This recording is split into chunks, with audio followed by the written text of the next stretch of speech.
all he wants to sell them on. Basically, yeah. Can I get some more details? Well, Yes, they're not please. really that important. Okay, but Oh. I'd like to hear more, though. Hey guys, my name's Dan, and today's reaction is to 50 Shades of Grey Pitch Meeting Revisited. Now, we all know everything surrounding this movie, all the really interesting stuff that happens within it, but that's not why I'm here today. That's not what we're here to talk about, because we will get into the pitch meeting for it, but what I find most interesting with these revisits is he tends to share a bit about his process and what he does, and I always find it very, very helpful because it's something that I can apply to what I do, something that I can apply to my whole process so I can get better as a content creator, while also just sort of seeing like what he has in common with what I do, and seeing that, oh, well, you know, maybe I'm doing the right thing, or maybe I should change something up here, just to see his opinion on it, because I certainly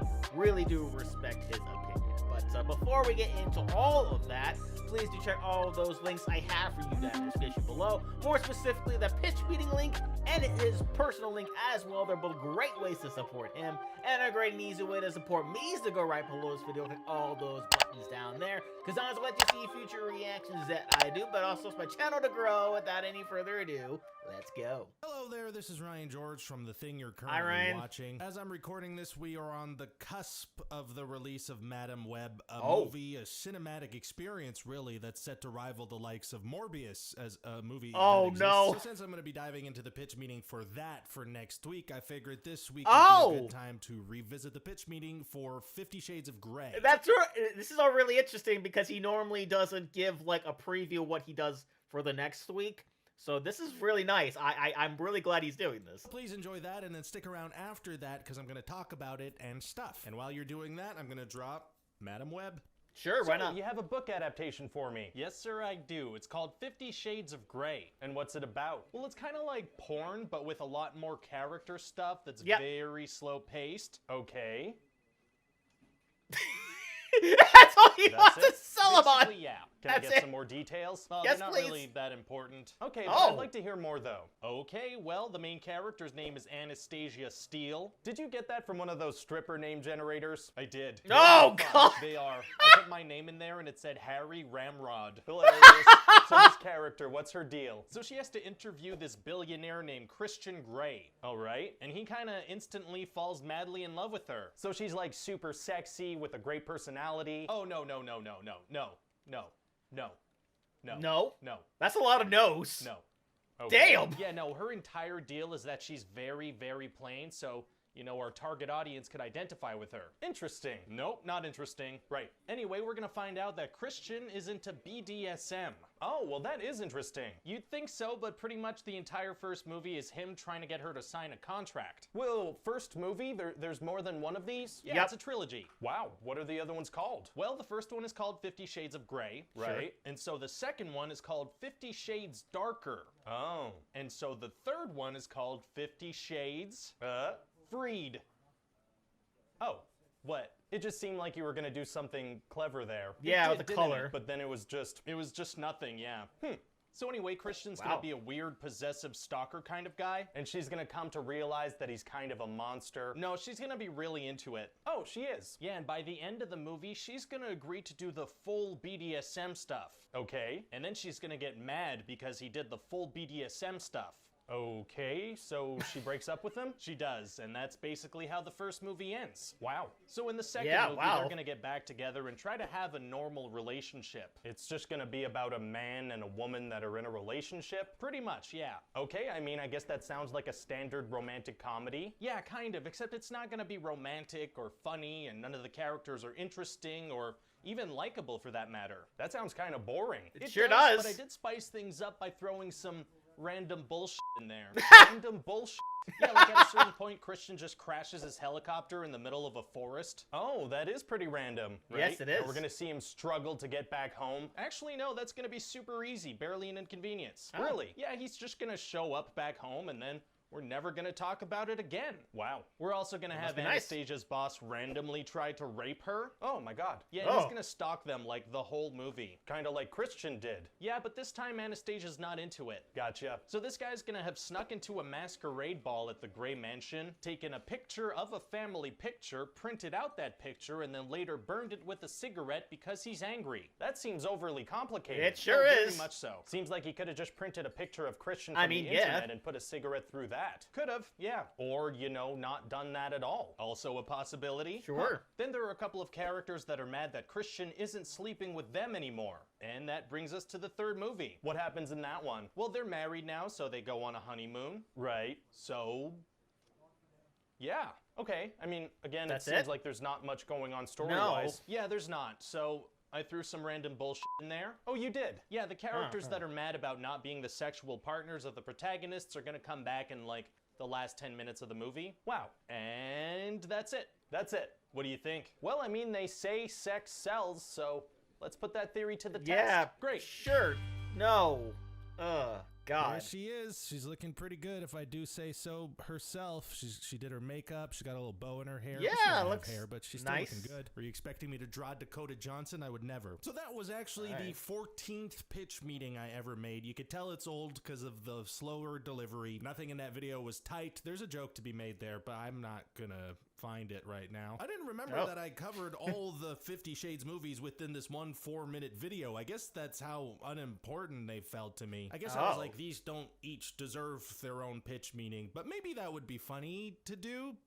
But I don't know if you guys agree with this, but this pitch meeting feels a little more mean-spirited than what I usually do. To be fair, though, I had just had to sit through 2 50 Shades movies, so I was probably a little upset. Yeah, I can imagine so. So I didn't have to rewatch that. Just the second one, though.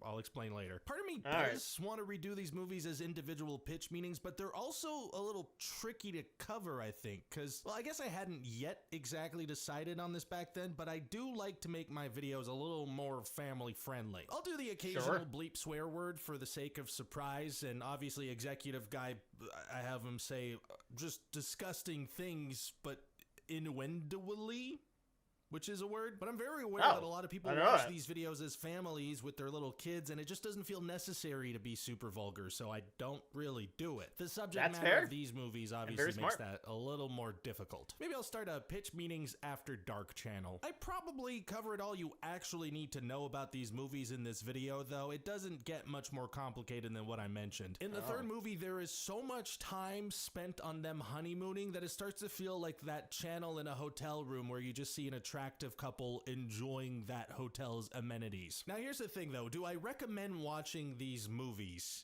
Listen, if you're just looking for a good movie to put on, no. But in the right context, yes, absolutely. I went to see 50 Shades Darker at the movie theater, and it was one of the best times I've ever had at the movies, and not in a weird, gross way either. See, back then, my friend Sam and Brandon and I on our channel, Moving Mind Studio, we had this podcast going. Really revolutionary concept. It was, hey, what if 3 guys had a podcast where they talk about movies? Truly a mind-blowing Totally. No one else does that. But anyway, for one of the episodes, we decided to go see the second 50 Shades movie in the theater without having seen or really knowing anything about the first movie. And I have never laughed harder in a movie theater. The movie is so ridiculous and insane and bad that we were just cracking up the entire time. There is a long scene where he's just on a pommel horse for no reason. And not in like his red room or whatever, just straight up using a pommel horse that he owns. And it wasn't like we were the obnoxious people just laughing as everyone was trying to enjoy the movie. The whole theater was laughing the whole time. Wow. It made me think, wait, is nobody actually watching this movie seriously? Because if so, that's actually a really good time. So I do think if you get a little group of friends together and binge watch these movies, that could be a really fun time for you. In the same way that watching The Room is a fun time. Now back to the pitch meeting, another thing I noticed rewatching this now is there's kind of a reverse Easter egg in this pitch meeting for a future sketch on my YouTube channel. This moment right here. It did, didn't it? That specific phrase was kind of a joke that I would do with my friends and family for a few years before this. Anytime someone would say it did, didn't it, not that that happens often, but anytime it would happen, it would turn into the Star Wars song. It did it. And so like, oh, okay. After this pitch meeting, I made a sketch on my own channel, which was, I was still kind of starting out back then, based on that kind of joke. It's like a therapy group for Star Wars addicts, and they can't help but break into that song. It did, didn't it? What was that? It did, didn't it? It did, didn't it? It did, didn't it? You okay? It did, didn't it? It did, didn't it? There it is. It did, didn't it? It did, didn't it? It did, didn't it? It did, And didn't I it? think making this pitch meeting is what That's so good. sparked that joke in my memory and eventually inspired me to make that sketch. Okay, anyway, question time. Yay! Kind words, and then, so I was wondering if you'd want to share any advice/encouragement for new YouTubers that you wish you had gotten back in the day. I guess probably the main things would be patient, okay, and make sure that you're doing it for the right reasons. If you want to be a Agreed. YouTuber because you want to be rich and famous, you're not gonna, that's not gonna get You're not gonna you have a good through time, though. the late nights of editing that you have to potentially do, and it's not gonna get you through the probably years of making stuff and just throwing it out into the void and getting no response for it. I've been uploading onto YouTube since it started. Since P. Diddy said that he and Burger King partnered to buy a channel on YouTube. I don't know how many people are going to get that reference. But for the first 10 years of me doing YouTube, I wasn't making money off of it. It wasn't my job. I was making a ton of videos because I loved to do it. So make sure you love the work, because that's what's always going to be there. You're always going to have to do the work. So even if you do find success and you don't love the work, you're not going to be happy. Kind words. 100%. When you meet someone in real life who's not a fan, what's it like explaining what you do when people ask? I think a lot of other creative professionals probably do this as well, but I think I have different stock answers depending on who I'm so do talking I. to. If I don't want to get into the ins and outs of what YouTube is and how it can be a job, I tell people I'm a videographer. If I'm talking to someone younger, I could say I'm a YouTuber, and they'll know what it means. If I'm actually trying to explain, I'll say I'm a comedian and I do comedy videos online. I do sketch comedy where I play multiple characters. And if I'm getting really detailed, I need to explain, I do a thing called pitch meeting that's on one channel, and then I have my other channel that's not my name, Ryan George, and I do videos. So I do one video on each channel every week. It's not the easiest thing to explain. Yeah, I get that. Sometimes I'm a videographer. Can you please list out the softwares you're using for editing a video? Double high five or whatever that is. Adobe Premiere? Same. Words, yeah, I use that too. More pitch meetings for older movies, or maybe a poll with a list of movies you're considering pitches for that people can vote on. While I appreciate the new releases, there are lots of movies ranging from the 80s to early 2000s that were my faves growing up that I would love to see pitch meetings for. So here's a thing that if you don't follow me on Instagram, you don't know, but I'm gonna be a dad pretty soon. Scary to say out loud, but also exciting. And I wanna take some time off to be with my daughter. That's another weird thing to say. I'll get there. It doesn't feel real yet. And so because to take some time off, it's best for the ever hungry YouTube algorithm that I continue to publish videos. I am trying right now to prepare some videos so I can have some time off. So there'll probably be a little chunk of time of a couple of months in spring, summer, where I won't necessarily be super fast on new releases, and I would love some suggestions for older movies that you guys would like to see me do pitch meetings for. What was your favorite cereal as a kid, and do you still eat it today? Fruit Loops, no. Well, that was such an abrupt way to end things. Fruit Loops, no. Fruit Loops were good, but I can't have them anymore either because they're just packed with sugar. So either way, this was very, very informative, and also got to learn more because I got more in common with him, right? Because the whole thing he was talking about with trying to explain to people who ask what I do, and I'm just sort of like sitting there like, yeah, I make YouTube videos online, and then most of the people that I know just sort of look at me like, oh, what's that? And then I have to go through and just say essentially, I watch videos online, I critique them, I critique things, and then that's it. And then I always get just sort of like this weird look on their face, and they're just very puzzled with how the whole thing works, and it's always so hard to explain to people that. And there's also the fact that of course, I do use Adobe Premiere, so that's cool. That's another thing I have in common with him. And what was the other thing that he said that I picked up on? Oh, right, doing it for the right reasons, because I've been making videos for a very, very long time, and I've made a lot of them, and I do mean a lot. You can kind of check my channel to see just how many videos I've made over the years. So, yeah, if you are getting into this just for money purposes, you're not going to have a good time. You know, obviously, I am trying to make this a career. I'm trying to make this, you know, into something bigger than it is now. But I'm certainly not expecting to be great right off the bat. I'm certainly not expecting to be a millionaire right off the bat. There's a lot of hard work that goes into it, and you just got to just keep on grinding away, and then, you know, you get bigger and bigger, and then you grow your audience and all that sort of thing. I feel like it's incredibly rare to where you just put out a couple of videos and all of a sudden, you know, you go viral and then you become like the super famous person. I feel like those people are very few and far between. But so that will do it for me here, though. Comment down below. Let me know, how did you feel about this revisit? Please leave a like if you enjoyed. Please check all those links I have for you down in the description below.